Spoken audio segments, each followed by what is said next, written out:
অধিকারী তিনি সাংবাদিক বৈঠক করছেন ভাঙড়ে। তিনি তৃণমূলের ব্লক প্রেসিডেন্টের কাছ থেকে 5 লক্ষ টাকা নিয়েছেন সেন্ট্রাল ফোর্সের হসপিটালিটির জন্য। আমরা দিল্লিতে সেন্ট্রাল ফোর্সের হেডকোয়ার্টারে জানিয়েছি। আমাদের ক্যানিংয়ের এমএলএ পরেশরাম দাস, তার একটি বৃদ্ধাশ্রম রয়েছে, সেখানে এসি রুম রয়েছে। ওখানকার লোকাল ওসি সেন্ট্রাল প্যারামিলিটারি ফোর্সের কমান্ড্যান্ট সিওকে ওই বৃদ্ধাশ্রমে রাখার ব্যবস্থা করেছেন। সিওর কোনো দোষ নেই, তিনি একটা পরিষ্কার পরিচ্ছন্ন শোয়ার জায়গা, বাথরুম চেয়েছেন, তাকে পরেশরাম দাসের জায়গা ব্যবস্থা করেছে ওখানকার ওসি। আমরা এটা সর্বোচ্চ স্তরে জানানোর সাথে সাথে তারা ব্যবস্থা নিয়েছেন।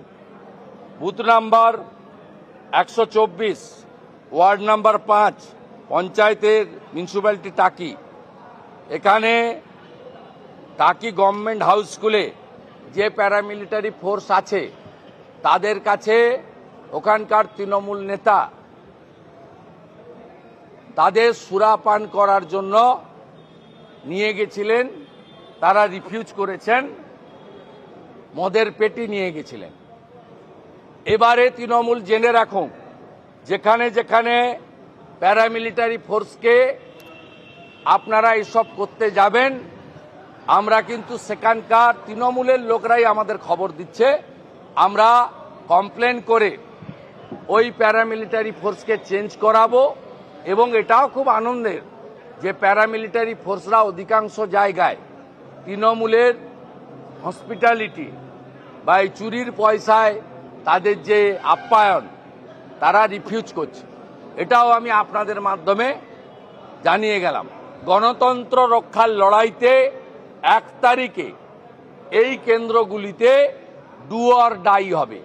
গণতন্ত্রের ডু অর ডাই, আইন হাতে তুলে নয়।